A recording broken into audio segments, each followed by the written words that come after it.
दोस्तों, राहुल गांधी के वोट चोरी के खुलासे पर अब एसआईटी ने भी मोहर लगा दी है। कर्नाटक की सीट को लेकर राहुल गांधी ने कहा था कि 6000 वोटों को डिलीट किया गया है। चुनाव आयोग कहता है कि ऐसा कुछ भी नहीं हुआ, लेकिन अब एसआईटी कह रही है कि बिल्कुल यही चीज हुई है, पैसे देकर वोट डिलीट कराए गए हैं। आखिर अब चुनाव आयोग किस तरह से बचेगा, सब समझेंगे। हमारे साथ राजनीतिक विश्लेषक राजशेखर राव जी जुड़े हैं। सर, आपका बहुत बहुत स्वागत है। चुनाव आयोग नमस्कार। लगातार इस बात को कह रहा था कि हमारी वेबसाइट से किसी तरह से वोट डिलीट नहीं हो सकते, ये सब झूठ बोला जा रहा है। राहुल गांधी के आरोपों को झूठा बता रहे थे, अब तो वही झूठे साबित होते हुए दिखाई दे रहे हैं। जी, जी। एसआईटी कर्नाटका की एसआईटी ने राहुल गांधी के आरोपों पर एक एसआईटी बिठाई है। वहां पर उनको पता चला कि एक गिरोह है, एक गिरोह ने क्या किया, पश्चिम बंगाल से कोई ओटीपी शेयर करने वाले संस्था से उन्होंने गठबंधन किया और उससे क्या होता है कि वोटर का जो फोन नंबर होता है वोटर लिस्ट में, उसे जो है ना किसी और नंबर से बदला जाता है। मतलब मान लीजिए आपका वोटर में आपका फोन नंबर है, उसे डिलीट करके मेरा फोन नंबर अगर डाल दिया जाए, तो आप क्या है, फिर आपके नाम से मैं जो कहूंगा कि मेरा वोट डिलीट कर दे, तो ओटीपी जो आपके फोन को जाने के बजाय मेरे फोन के पास आएगी। उस तरह उन्होंने करीब करीब 5,900, मतलब जितना राहुल गांधी जी ने क्लेम किया उससे 8-10 कम के पुख्ता आधार मिले हैं। लोगों को गिरफ्तार भी किया गया, वो बेल पर बाहर है। उस महिला, जो भी पश्चिम बंगाल की महिला है, उनको भी गिरफ्तार किया गया, वो भी बाहर है। लेकिन अभी तो मतलब पुख्ता सबूत के साथ कौन से सिस्टम से, कहां से, कौन किया, उसके फायदा किसको पहुंचा है, सब पूरा पूरा चिट्टा खोल दिया है। तो इससे हमें साफ जाहिर होता है कि वोटर लिस्ट में धांधली भी हुई है, फर्जी वोट जोड़े गए और जो एलिजिबल वोट्स है उनको निकाले गए। ये साफ साबित होता है। अब एक चुनाव क्षेत्र में ऐसा हुआ है अलंद में, तो पूरे देश में कितने बड़े पैमाने पर हो, आप अंदाजा लगा सकते हैं। बिल्कुल, और इसमें जी, बीजेपी के नेताओं के भी नाम सामने आ रहे हैं, जो कि कर्नाटक के बीजेपी के नेता है, उनके नाम बताए जा रहे हैं। जमानत भी उन्होंने अंतरिम ले ली है पहले से ही। जी, जी। उससे उन्होंने पहले से जमानत ली, उसका मतलब क्या है कि उनको वो जानते हैं कि क्या हुआ है। उसके पीछे उन्होंने जो जो भी लेन-देन किया होगा, पैसा का जो 5.5 लाख का कुछ लेन-देन का मामला है। मतलब एक ओटीपी चेंज करने के लिए 80 रुपया कुछ चार्ज कर रहे हैं। तो उससे उन्होंने 5.5 लाख का करीब 5,40,000 का ट्रांजैक्शन हुआ है। उसका भी उन्होंने सबूत इकट्ठे किए और इसके साथ देश के सामने जाना चाहिए। लेकिन बात यह है कि चुनाव आयोग जब भी ऐसे मुद्दे राहुल गांधी जी दशकों से, एक दशक से उठाते आ रहे हैं, लेकिन चुनाव आयोग का एक ही समाधान है राहुल गांधी जी को, चाहे अखिलेश यादव जी को या किसी भी विपक्ष नेता को। वो कहता है कि आप चुनाव हार गए, इसलिए आप बौखलाए हुए हैं और इसलिए आप ऐसे झूठे इल्जाम लगा रहे हैं। ऐसा कुछ नहीं हुआ। मतलब राहुल गांधी जी ने वीडियो कॉन्फ्रेंस में पावर पॉइंट प्रेजेंटेशन भी दिया, किस तरह वोट चोरी हो रही है। उसके बावजूद चुनाव आयोग का ये कहना कि कोर्ट में जाइए, एफिडेविट डालिए, इसका मतलब है कि चुनाव आयोग कोई बात राहुल गांधी जी का सीरियसली लेना नहीं चाहता।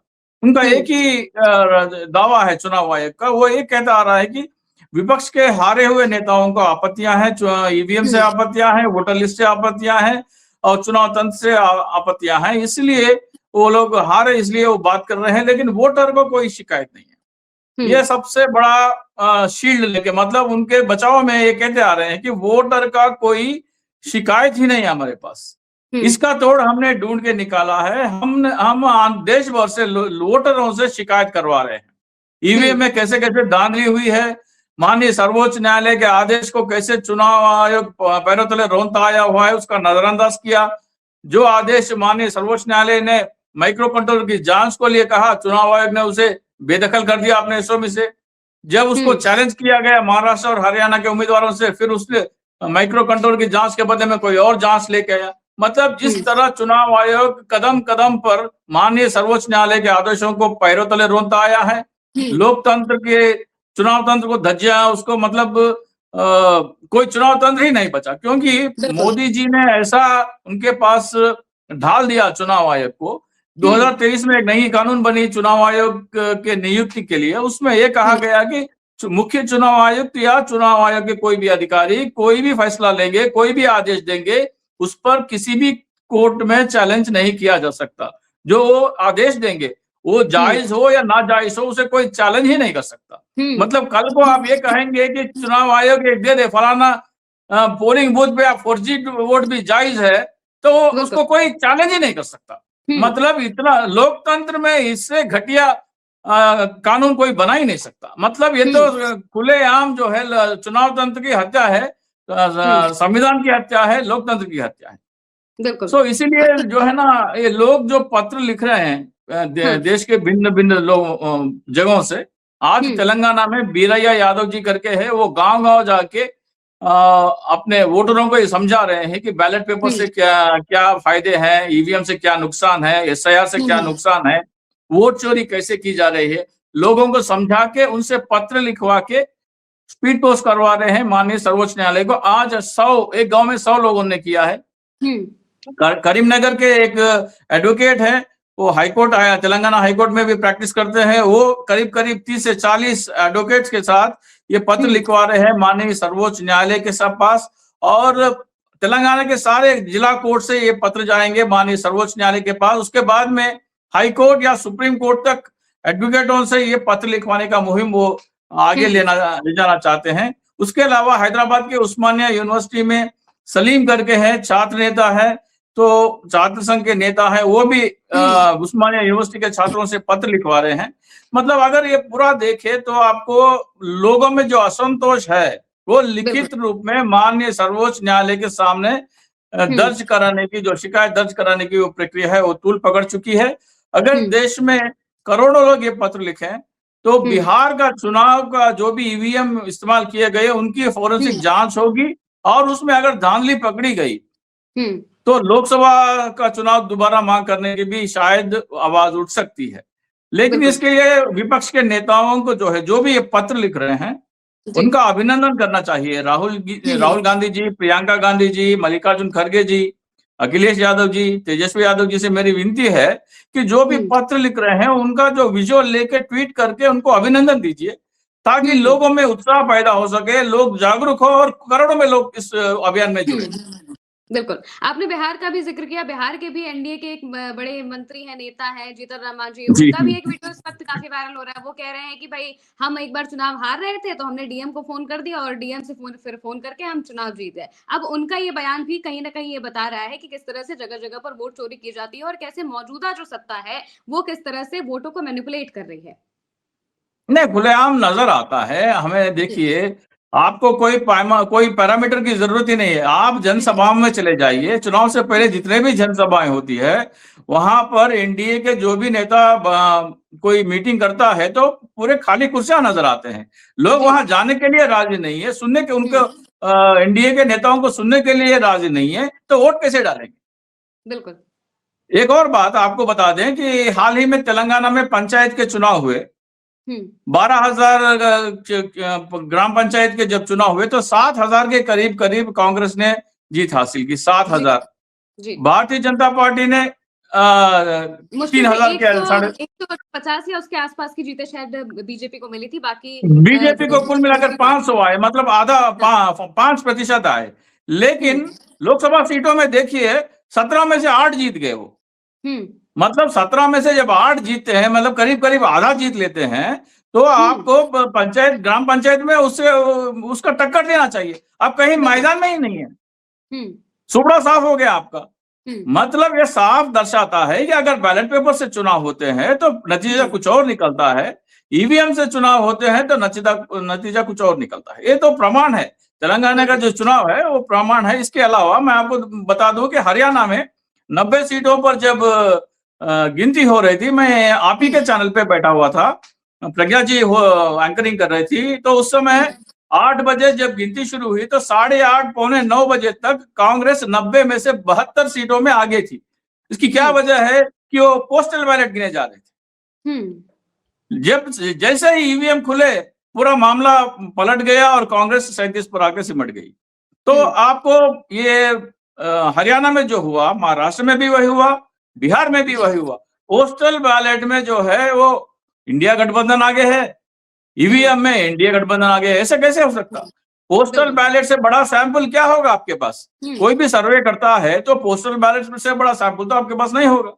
लेकिन नतीजे ऐसे कैसे फेरबदल हो रहे हैं इसमें? तो इसमें आपको सोचना चाहिए, जनता को सोचना चाहिए। जनता से मेरी रिक्वेस्ट है, मेरी गुजारिश है कि हम जो अभियान चला रहे हैं कि आपकी शिकायत, क्योंकि चुनाव आयोग ये बार-बार कहता है कि वोटर की कोई शिकायत ही नहीं है। विपक्ष के नेताओं को हार के सदमे से वो लोग शिकायत कर रहे हैं, हालांकि वोटर पूरे चुनाव तंत्र से संतुष्ट है। इसको हम काउंटर करना है। वोटर को अपना शिकायत लिखित में माननीय सर्वोच्च न्यायालय में दर्ज करना है। सर्वोच्च न्यायालय में क्यों? क्योंकि हमें चुनाव आयोग पर कोई भरोसा नहीं। अगर हम चिट्ठी चुनाव आयोग को लिखेंगे तो सीधा कचरे में फेंक देंगे। तो इसीलिए हम क्या कर रहे हैं, वोटर की शिकायत लिखित में दर्ज करने की ये प्रक्रिया जो है ये खूब देश भर से चल रही है। देश भर से चिट्ठियां माननीय सर्वोच्च न्यायालय को जा रही है।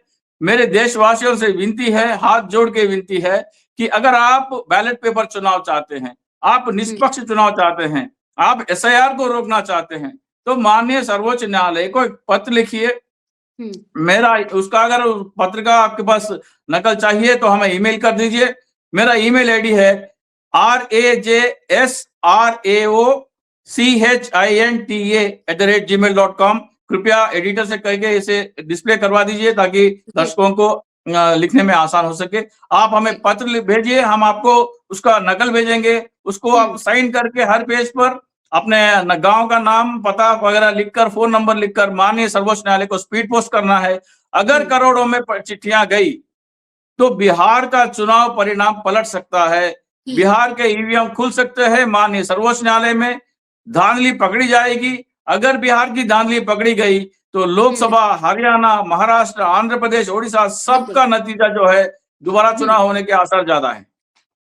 राजशेखर जी, चुनाव आयोग स्वतंत्र संस्था कहा जाता है, लेकिन मौजूदा वक्त में क्या चल रहा है हर कोई जानता है। जिस तरीके के बयान ज्ञानेश कुमार ने दिए थे, बिल्कुल वही बात संसद में अमित शाह भी बोलते नजर आए थे कि भाई आप लोग चुनाव हारते हैं, इस वजह से आप ये सारी बातें कह रहे हैं। लेकिन अब एसआईटी खुद कह रही है कि भाई बाकायदा एक गिरोह था, उसने ईवीएम जो इलेक्शन कमीशन है उनकी वेबसाइट को हैक किया था, उसके लिए एक सॉफ्टवेयर बनाया था, तब ये सारी चीजें की थी। दूसरी तरफ ईवीएम को लेकर भी आप भी हमें कई बार ये बात बता चुके हैं कि मैनिपुलेशन को लेकर सुप्रीम कोर्ट में कई बार इस पर केस भी चला है कि ईवीएम को किस तरह से मैनिपुलेट किया जा रहा है, उसकी जांच होनी चाहिए, माइक्रो कंट्रोलर की जांच होनी चाहिए। ये सब जांच नहीं कराई जा रही है। कहा जा रहा है कि ये हैक होने की कोई गुंजाइश ही नहीं है। तो जब इलेक्शन कमीशन की वेबसाइट हो जा रही है तो क्या ये नहीं हो सकता? नहीं, मैं चुनाव आयोग के दो दावे हैं। चुनाव आयोग ये कहता है कि ईवीएम का जो सिस्टम है वो किसी इंटरनेट से या ब्लूटूथ से या वाईफाई से कनेक्ट नहीं होता, वो स्टैंड अलोन है। तो ईवीएम बनाने वाले कंपनियां क्या है? ईसीए मतलब electronic corporation of India limited Hyderabad, Bharat electronics limited Bengaluru, ये दोनों बनाते हैं। इसके डायरेक्टर कौन है? बीजेपी और आरएसएस के लोग हैं। मतलब जो कंपनियां ईवीएम बनाती है, हालांकि वो भी सरकारी कंपनियां हैं, लेकिन उनके डायरेक्टर के पदों पर कौन बैठे हैं? बीजेपी के लोग बैठे हैं। अब आपको एक कंप्यूटर में वाईफाई कनेक्शन जोड़ने के लिए कितना सा उपकरण चाहिए? छोटा सा उपकरण चाहिए। क्या पता उसमें जोड़ दिया हो? जब तक जांच ना हो, चुनाव आयोग कैसे कह सकता है कि उसमें कोई ऐसा उपकरण नहीं जुड़ा हुआ है? इसलिए हम फोरेंसिक जांच की मांग कर रहे हैं। दूसरे उसका जो है प्रोग्रामिंग, मतलब उसकी जो कोडिंग होती है, माइक्रो कंट्रोलर में किस तरह के आदेश दिए गए हैं, इसकी जांच होनी है। इसकी जांच का कौन से ईवीएम में होना चाहिए? उस ईवीएम में होना चाहिए जो चुनाव में इस्तेमाल हुआ। आज के तारीख में ऐसे ईवीएम केवल बिहार में मौजूद है। इसीलिए आपको बिहार के ईवीएम के माइक्रो कंट्रोलर की जांच जो है, देश भर के लोग पत्र लिख लिख कर माननीय सर्वोच्च न्यायालय से गुहार लगा रहे हैं कि इनकी माइक्रो कंट्रोलर की जांच हो। आप मॉडल कोड ऑफ कंडक्ट अमल होते हुए आपने 10-10 हजार रुपए भेजे, ये कौन सा चुनाव है? बिल्कुल ऐसा कोई फैसिलिटी विपक्ष को तो नहीं होता, केवल सत्ता पक्ष को ऐसा फैसिलिटी होता है। मतलब लेवल पे प्लेइंग ग्राउंड तो नहीं है ना। तो आपने अपर हैंड दे दिया है सत्ता दल को, और चुनाव से 2 दिन पहले आप 10-10 हजार रुपया ट्रांसफर कर रहे हैं, तो ये कैसा चुनाव है? इसलिए बिहार का चुनाव रद्द होने, उसका भी डिमांड है इस पत्र में। वो भी एक डिमांड है कि क्योंकि आपने 10-10 हजार रुपया ट्रांसफर किया, उस चुनाव को रद्द करना चाहिए। अगर देश भर से ये पत्र करोड़ों में संख्या में लिखेंगे तो बिहार के चुनाव दोबारा हो सकते हैं। मेरी हाथ जोड़कर विनती है राहुल गांधी जी से, प्रियंका गांधी जी से, अखिलेश यादव जी से, तेजस्वी यादव जी से, लालू प्रसाद यादव जी से, ममता दीदी से, सभी से कि आप जो अभियान चल रहा है माननीय सर्वोच्च न्यायालय को पत्र लिखने का, उस अभियान करने वालों को अभिनंदन दीजिए और लोगों को करोड़ों की संख्या में इस अभियान में जुड़ने की अपील कीजिए।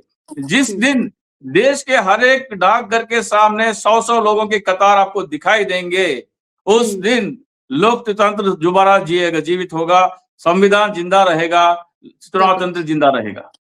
बिल्कुल, राजशेखर जी बहुत-बहुत शुक्रिया हमारे साथ जुड़ने के लिए। तो दोस्तों, जिस तरीके से विपक्ष लगातार वोट चोरी के मुद्दे को उठा रहा था, अब इस पर जाँच भी यही बता रही है कि वोट चोरी हो रही है। कर्नाटक से अभी एक एसआईटी की रिपोर्ट सामने आई है। अब ये देखना होगा कि अगर इसके अलावा बाकी के राज्यों में इसी तरीके की जाँच होती है, तो वहाँ पर क्या होता है और अब इस कदम के बाद विपक्ष क्या करेगा, राहुल गांधी, प्रियंका गांधी इस मुद्दे पर और आगे क्या बात करते हैं। फिलहाल के लिए मेरे यानी कि महिमा के साथ इस चर्चा में इतना ही। आप देखते रहिए उल्टा चश्मा न्यूज़।